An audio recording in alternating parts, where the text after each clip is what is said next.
இவருக்கும் வணக்கம். நான் இந்திய பெண்ணே பாரதி பேசுகின்றேன். இந்த வீடியோவில் முக்கியமாக பிரம்ம முகூர்த்தத்தில் ஒரு வியூவர் கேட்டிருந்தாங்க. எனக்கு திடீர்னு ராத்திரியில் ஒரு 3 மணி இதில் யாரோ சத்தம் பண்ணுற மாதிரி இருக்குது, நான் எழுந்துக்கிறேன் அப்படின்னாங்க.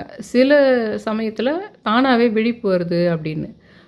இந்த விஷயம் எனக்கு ஏற்கனவே நடந்திருக்குது. அது வீடியோ போடணுன்னு நினச்சிருந்தேன், அதை நான் மறந்துட்டேன். அதனால் அவங்களுக்கு சொல்லியிருந்தேன், அதை நான் வீடியோவே உருவாக்க போகிறேன் அப்படின்னு.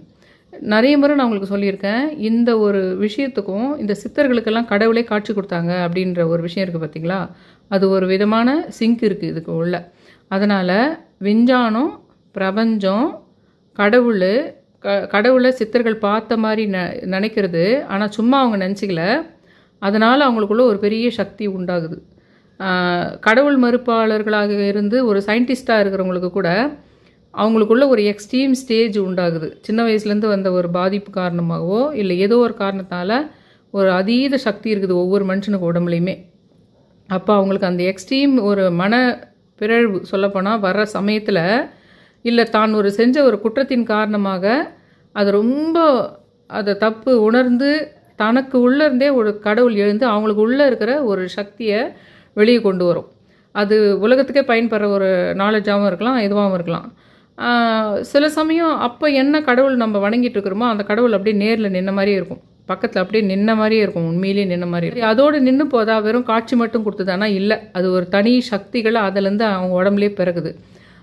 அதனால தான் தனக்கு உள்ளேயே ஒவ்வொரு மனுஷனுக்கு உள்ளேயே கடவுள் இருக்குது. ஏன்னா உலகத்தில் இருக்கிற எல்லா கிரகங்களினுடைய சக்தியும் எல்லா அணுக்களும் நம்ம உடம்புக்குள்ளேயும் இருக்குது, நமக்குள்ளேயும் ஒரு தெய்வ சக்தி இருக்குது.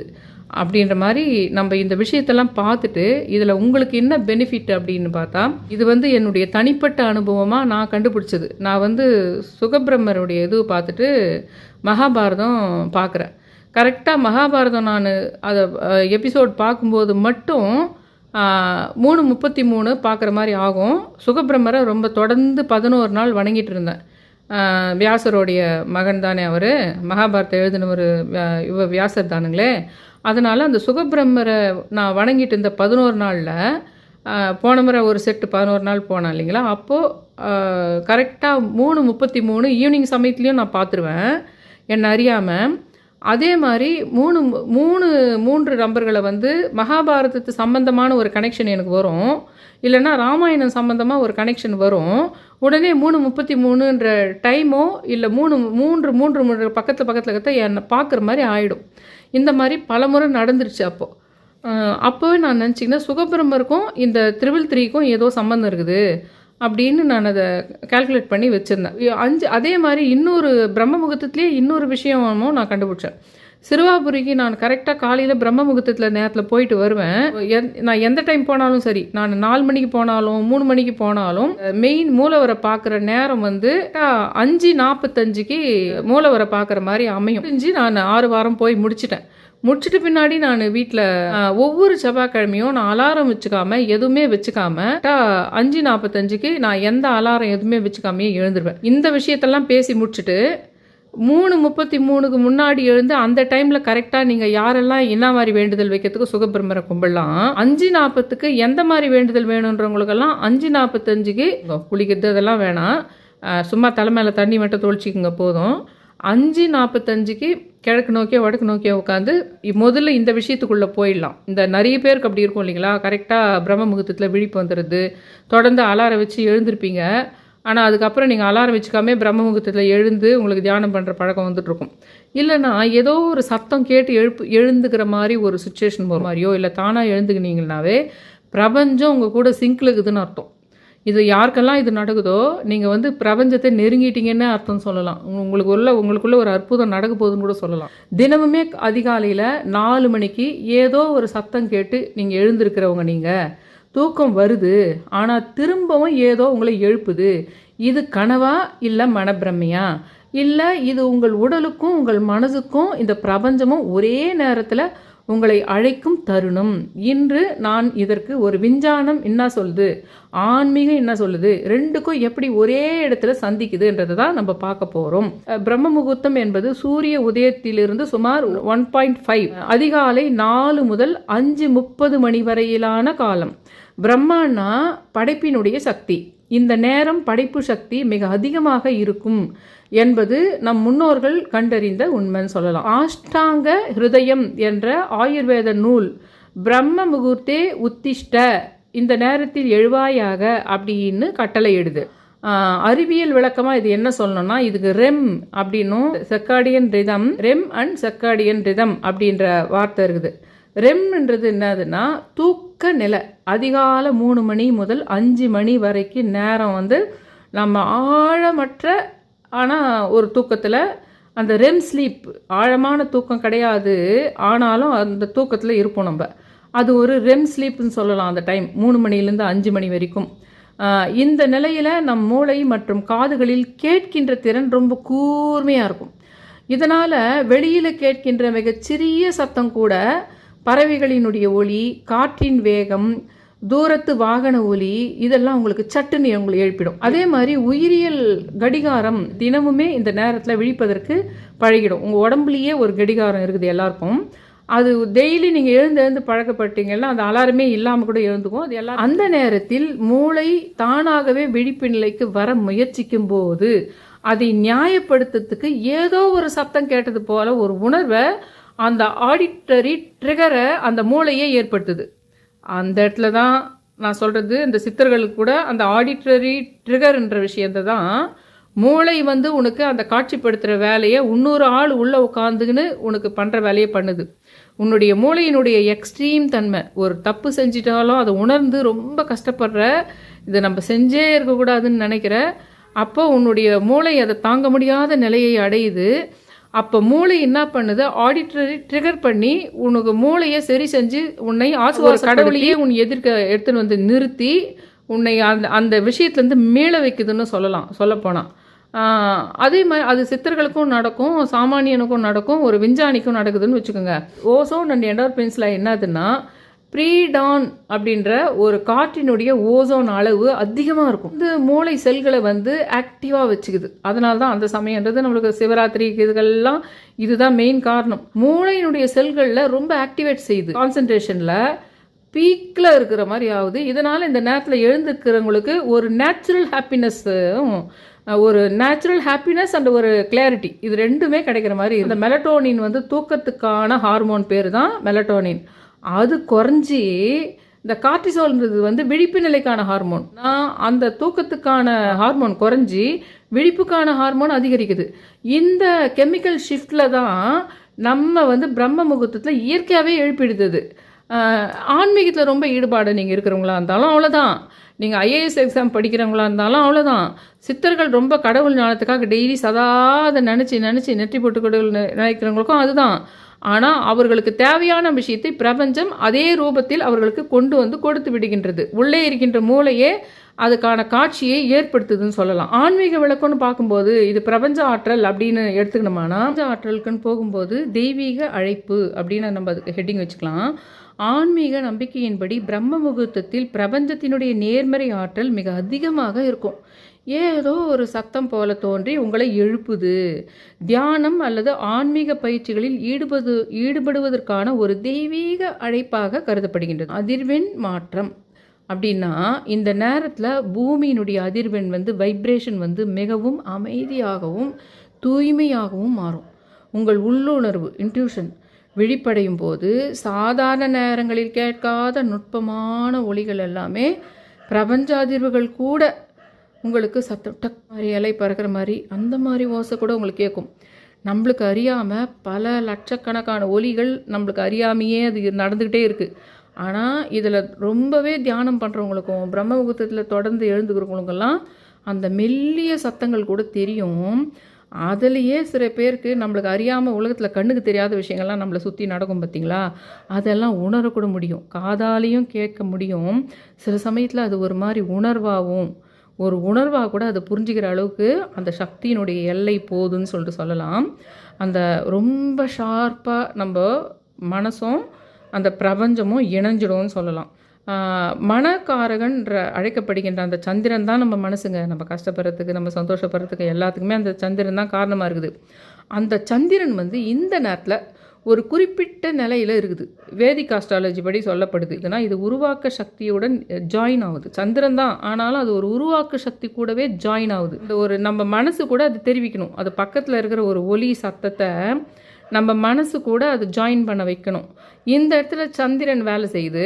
இன்னும் நிறைய ஆராய்ச்சியில் என்ன சொல்கிறாங்கன்னா, அந்த லூனார் சைக்கிள் மூளையையே பாதிக்கும். உங்களுக்கு இந்த குரோனோ பயாலஜி அப்படின்ற ஒரு ஆராய்ச்சியில் இந்த லூனார் சைக்கிள் மூளையையே பாதிக்கவே செய்யுது அப்படின்ற ஒரு கன்ஃபார்மும் ஆகிருக்குதுன்னு சொல்லலாம். அந்த மாதிரி விஷயத்தில் தான் உங்களுக்கு சும்மாவே நீங்கள் அதை நினச்சிக்கிறீங்க, உங்களுக்கு சும்மா அப்படி ஒரு இல்லூஷனு அப்படின்னும் நம்ம அதுக்கு சில சமயத்தில் தவிர்க்கப்படுதுன்னு வச்சுக்கோங்க. ஆனால் அதுக்காக எல்லாமே தவிர்க்க வேண்டியவை அப்படின்றதும் இல்லைன்றது தான் இன்றைக்கி வீடியோனுடைய முக்கியமான விஷயமே. சித்தர்கள் விஞ்ஞானிகள் அப்படின்னு பார்க்கும்போது என்ன சொல்லலாம்னா, சித்தர்கள் கடவுளை பார்க்குறாங்கல்ல, நான் கண்ணில் பார்த்தேன், எனக்கு காட்சி கொடுத்தது, அந்த பாடல்கள் இத்தனை லட்சம் பாடல் பாடின போது எனக்கு தெரிஞ்சதுன்னா, சித்தர்கள் ஒரு உச்ச நிலையில் என்ன பண்ணுறாங்க, மனம் தன் எல்லையை தாண்டும் போது உண்மையில் காட்சி கிடைத்தது போல உணர்கிறார்கள். அந்த நிலையில் உள்ளே இருக்கும் ஒரு புதிய உருவாக்க சக்தி பெருகுது. என்ன சொல்லுவாங்க இதுக்கு நாளெல்லாம் நாத்திகவாதிகள்லாம் எப்படி சொல்லுவாங்கன்னா, அவங்க எக்ஸ்ட்ரீமாக அதை பற்றியே யோசிச்சுட்டு இருந்தாங்க, அதனால் அவங்க மூளையில் அது காட்சிப்படுத்திச்சு, அதே மாதிரி முருகரை பார்த்த மாதிரி ஆகிடுச்சின்னு சொல்லுவாங்க. உங்களுக்கு நான் சொல்கிறது அது இல்லை, அப்படியெல்லாம் ஒன்றும் இல்லவே இல்லை, கடவுள்னே ஒன்றும் இல்லை, அவங்க பார்த்த மாதிரி நினச்சிட்டு இருப்பாங்க அப்படின்னு சொல்லிட்டு இருக்கிற வாதிக்கிட்டு இருப்பாங்க இது வரைக்கும். நான் அப்படி சொல்லலை, இது வேற. உண்மையில் காட்சி கிடைத்தது போல உணர்கிறார்கள். அந்த நிலையில் உள்ளே இருக்கும் ஒரு புதிய உருவாக்க சக்தியும் பிறந்து அதை ரிதமான பாடலாகவோ அல்லது ரிதமான ஏதோ ஒரு நற்செயலாகவோ வெளிப்படுத்துகின்றது. நம்ம உடம்பிலிருந்தே வெளிப்படுத்துது. அந்த முருகரை பார்த்தது, முருகரே நமக்கு முதல்ல முத்தை தரு என்ற பாடலை எடுத்து கொடுக்கின்றார். இனி அதே ரிதத்தில் அதே எதுகை மோனையோடு எழுதுகின்ற அந்த ஆற்றல், அந்த க்ஷணம் முருகரை நான் பார்த்தேன் என்று உணர்ந்த அந்த தருணத்திலேயே அந்த பாடலும் பிறக்கின்றது. அந்த மாதிரி 1000 பாடல்களை எழுதும் சக்தியும் அந்த இடத்தில் பிறந்து விடுகின்றது. ஆக மொத்தத்தில் ஒரு கடவுளாலேயே அது ஏற்படுத்தப்பட்ட மாதிரி தான் அர்த்தம். ஆனால் நாம் புரிஞ்சுக்கிறதுக்கு அது முருகர் இந்த வடிவில் தான் இருக்கின்றார், அவர்தான் என்னை அந்த விஷயத்துக்கு செய்தது என்று நாம் அதுக்கு கொடுக்கும் விளக்கமாக அது இருக்கின்றது. ஆனால் அது ஒரு கடவுள் சக்தியே இல்லை அப்படின்னு சொல்ல, அது ஒரு சக்தி. ஆனால் அந்த சக்திக்கு பேர் தான் நம்ம கடவுள்னு வச்சுருக்கிறோம். அருணகிரிநாதர் என்ன பண்ணுறாரு, 14ஆம் 15ஆம் நூற்றாண்டில் திருவண்ணாமலையில் வாழ்ந்த அருணகிரிநாதர் ஒரு உச்ச டிஸ்ட்ரெஸில் தருணத்தில் முருகரை பார்க்குறார். முருகரே அவர் நாவில் வேளால் முதல் பாடலை எடுத்து கொடுத்தார் என்று வழக்கு சொல்கின்றது. விஞ்ஞான பார்வையில் அவர் மனம் எக்ஸ்ட்ரீம் கான்சியஸ்னஸில் ஒரு பீக்கில் ஸ்பீச் சென்டர் ஆக்டிவேஷனில் திருப்புகழ் தானாகவே வெளிப்பட்டு ஆன்மீகம் தெய்வீக தொடுதல் என்று சொல்லுது. விஞ்ஞானம் பியூக் நியூரலாஜிக்கல் ஆக்டிவேஷன் அப்படின்னு சொல்லுது. இரண்டும் ஒரே நிகழ்வு, வெவ்வேறு மொழியில், அதுக்கு வெவ்வேறு ஹெட்டிங்கில் சொல்லப்படுகின்றது. விஞ்ஞானிகளும் இதையே பார்க்குறாங்க. இது சரி, இவங்களுக்கு தான் இப்படி தான். ஆனால் இதே விஞ்ஞானின்னு பார்க்கும்போது ஆன்மீக நம்பிக்கை இல்லைப்பா அவருக்கு. ஆனால் விஞ்ஞானிகளும் ஒரு இக்கட்டான சூழ்நிலையில் மனபாதிப்பினுடைய உச்சத்தில் உலகிலேயே முதன்முறையாக ஒரு விஷயத்தை கண்டுபிடித்திருக்கிறார்கள். நியூட்டனாக இருக்கட்டும், டெஸ்லாவாக இருக்கட்டும், எயின்ஸ்டைனாக இருக்கட்டும், எல்லாரும் சொல்கிறாங்க the answer came to me suddenly அப்படின்னு தான் சொல்கிறாங்க. அந்த சடன்லி என்பது பிரம்ம முகூர்த்தத்தின் பீக் கான்சியஸ்னஸ் நிலைதான்.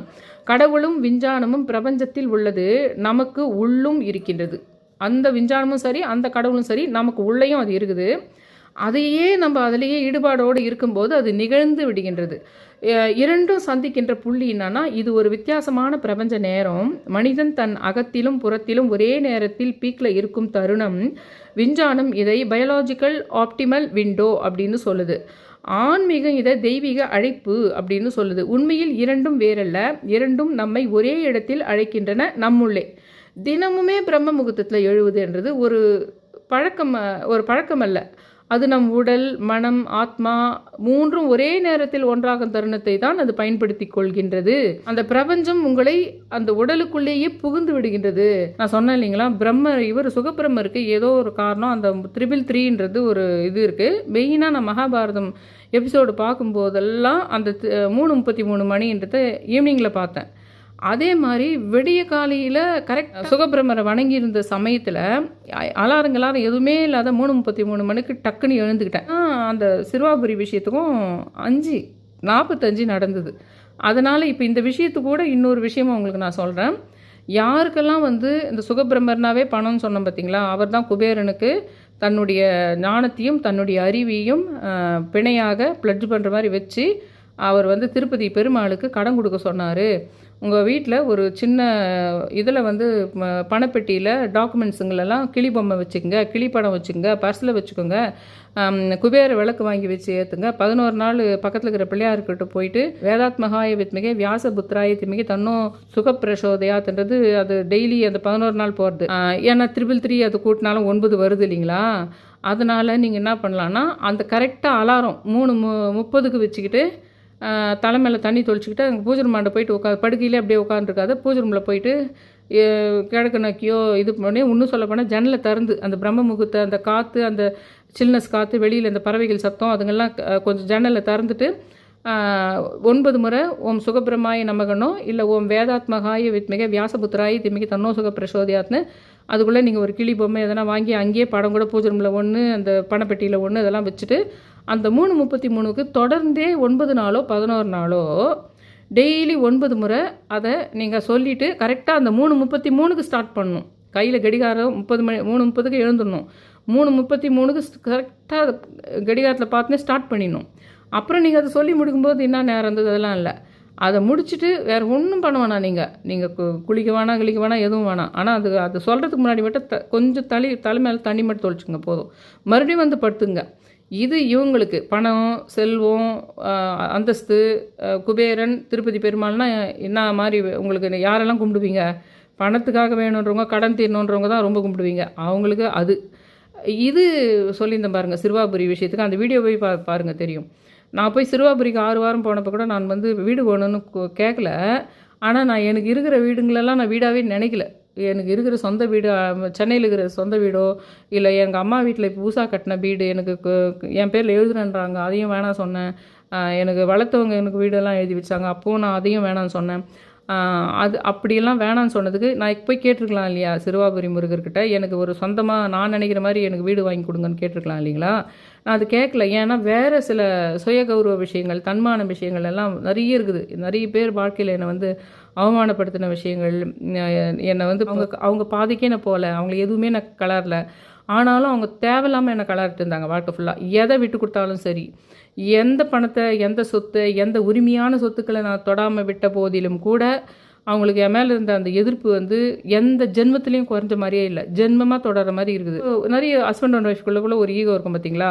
இல்லை உடன் பிறந்த அண்ணன் தம்பிங்க அக்கா தங்கச்சிங்களே கூட உங்களை வந்து ஏதோ ஒரு காரணத்தினால உங்களை ஒரு அவமானப்படுத்துகிற ஒரு விஷயத்த அவங்க பண்ணிக்கிட்டே இருக்கலாம். அவங்க மேலே விருப்பம் இல்லாத நெருங்கிய உறவில் இருக்கிறவங்களே உங்கள் மீது விருப்பம் இல்லாத வேறு ஏதோ ஒரு வகையில் வாழ்க்கையில் கையை வச்சே கெடுக்கிற விஷயங்களோ அல்லது வார்த்தைகளால் அவமானப்படுத்துகிற விஷயமோ அல்லது உங்கள் முகத்துக்கு நேராமல் இல்லாமல் பின்னாடி வந்து உங்கள் பற்றி அவதூறு பரப்புன்ற விஷயமோ இருக்கும். அப்போது நீங்கள் அவங்கள ஜெயிக்கணும், அப்படிப்பட்டவங்களை ஜெயிக்கணும்னு உங்களுக்கு தோணும். லவகுசா அவங்க அப்பா கூடவே தானே சண்டை போட்டாங்க சிறுவாபுரியில். அது மட்டும் இல்லை, முருகர்ன்றது வந்து எப்பவுமே அந்த போர்க்கடவுள்ன்றதும் ஒன்று இருக்குது. அருணகிரிநாதர் வந்து அந்த இடத்துல போயிட்டு தான் அந்த சிறுவாபுரிக்காகவே பாடின பாட்டு அது. தத்தத்தனம் தான் தொடங்கும். அது அண்டற்பதி குடியேற மண்டசுரர் உருவார அண்டர் மணமகள் மீற வருளாளேன்னு தொடங்கும். அதையும் டிஸ்கிரிப்ஷனில் போடுறேன். அது பண்ணுறதுக்கு 5:45 நீங்கள் கரெக்டாக 5:35க்கு அலாரம் வச்சுக்கிட்டு தலைமையில் லைட்டாக தண்ணி தொளிச்சிட்டு போயிட்டு அதை கரெக்டாக 5:45, ஏன்னா அந்த சிறுவாபுரிக்கும் நான் போயிட்டு அந்த டைமிங் என்னை தானாகவே எழுப்புகிற விஷயம். அங்கே போனாலும் அந்த கோயில் உள்ள போகும்போதும் 5:45க்கே கரெக்டாக மூலவரை நான் என்ன லேட்டாக போனாலும் சரி, நான் என்ன முன்னாடி போனாலும் சரி, அந்த க்யூ எப்படி இருந்தாலும் சரி, அப்போ அந்த 5:45க்கும் அந்த சிறுவாபுரிக்கும் ஏதோ கனெக்ஷன் இருக்குது. இதை விட பெரிய ஆச்சரியமான விஷயம் என்னன்னா, அங்கே வந்து ஒரு அம்மாவுக்கு முன்கூட்டியே மாலை நாங்கள் வரோம், எங்களுக்கு மாலெல்லாம் எடுத்து வச்சுட்டு அது எங்கன்னா பக்கத்து கடை அந்த மாதிரி ஃபோன் நம்பரை வாங்கி வச்சுக்கிட்டேன். இந்த 6 வாரம் போயிட்டு முடிச்ச பின்னாடி 7வது வாரம் கரெக்டாக 5:45க்கு ஃபோன் பண்ணிச்சு. அப்போ 5:45க்கு இந்த வாரம் நம்ம 7வது வாரம் நம்ம போகல நின்றுட்டோம்னாலும் அந்த சிறுவாபுரியிலேருந்து ஒரு ஃபோன் கால் நம்மளுக்கு வந்துடணுன்றதா பிரபஞ்சம். அங்கேருந்து நம்மளுக்கு ஒரு இந்த கனெக்ஷன் வந்து வேவ் கனெக்ஷன் வந்து பிரபஞ்ச ரீதியாக அவங்க எதேச்சியாக ஃபோன் பண்ணுறாங்க. அப்புறம் சரி அடுத்த வாரம் தானாகவே 5:45க்கு அந்த விழிப்பு வந்தது. அதனால தான் அந்த சிறுவாபுரி முருகரை கும்பிட்றவங்க என்ன மாதிரி வைராகியமாக இருக்குது.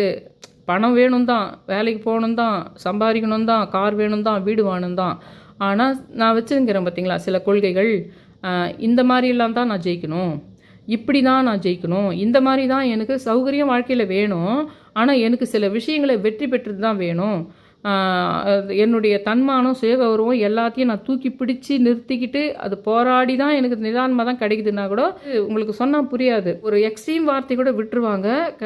வீட்டில் அப்பாவே கூட என்ன பண்ணுவாங்கன்னா, ஒரு வைராக்கியத்துக்கு வீட்டை விட்டு வெளியே போன்னு கூட சொல்லிவிடுவாங்க. இல்லை எதனா ஒரு கேவலமாக சொல்லிவிடுவாங்க, நீ எல்லாம் என்ன வேஸ்ட்டு, எவ்வளோ இது பண்ணிக்கிறேன் உனக்கு, நீ என்ன பண்ணிட்டேன்ற மாதிரி. அது உனக்கு கொஞ்சம் கெட்ட பார்த்தீங்களே, உனக்கு நீ எக்ஸ்ட்ரீமாக கூட வீட்டுக்கு உறவு இல்லை தாத்தாவோ அப்பாவோ கூட சொல்லிடுவாங்க. அவங்க சொல்கிறதுல ஒரு நியாயம் இருந்ததுன்னா நம்ம உண்மையிலே அது மன்னிச்சு நம்ம சரி நம்ம அப்பா தானேன்னு பண்ணலாம். ஆனால் நம்ம மேலே வெல்விஷரே இருக்காது, வெல்விஷர் மாதிரி நாடகம் பண்ணியிருப்பாங்க. ஒரு சமுதாயத்தில் கெட்ட பேர் வந்துடுதுன்றப்போ நம்ம பண்ண விஷயத்தையோ நம்ம பேசின வார்த்தைகளையோ ஒரு கெட்ட பேர் வந்துடுதுன்ற சமயத்தில் நமக்கு தேவையே படாது அந்த விஷயம். அந்த சமயத்தில் ஃபோர்ஸ் பண்ணி நம்மக்கிட்ட அந்த விஷயத்தை கொடுக்குறதோ, நம்ம அவங்க கிட்ட போகணும், நம்ம அவங்கள உதறிட்டு போகக்கூடாதுன்றதுக்காக பண்ணுவாங்க அந்த விஷயத்த. அப்போ நம்ம எவ்வளோ தேவை இருந்தால் கூட அதை கண்டிப்பாக அதை தவிர்த்துட்டு அவங்களுடைய இதெல்லாம் தொடச்சிட்டு நம்ம பண்ணிக்கிட்டால் பெரிய வெற்றி கூட நமக்கு வாழ்க்கையில் வரதா இருக்கலாம். அவங்க பண்ணிட்டு போகிறாங்க, அநியாயம் பண்ணிட்டா, அப்போ பண்ணிட்டு போகிறாங்க, இப்போ ஏதோ பண்ணிட்டாங்க, இப்போல்லாம் மாறிட்டாங்கல்ல, இப்போ தான் மாரலாக ஹெல்ப் பண்ணுறதோ இல்லை பணம் கொடுத்து ஹெல்ப் பண்ணுறதோ பண்ணுறதுக்கு ஏறி வந்துட்டாங்க. இந்த ஆப்ஷனை மட்டும் நம்ம யூஸ் பண்ணிட்டோம்னா நம்ம இந்த வருஷமே ஜெயிச்சிடலாம், பெரிய அளவு ஜெயிச்சிடலாம்.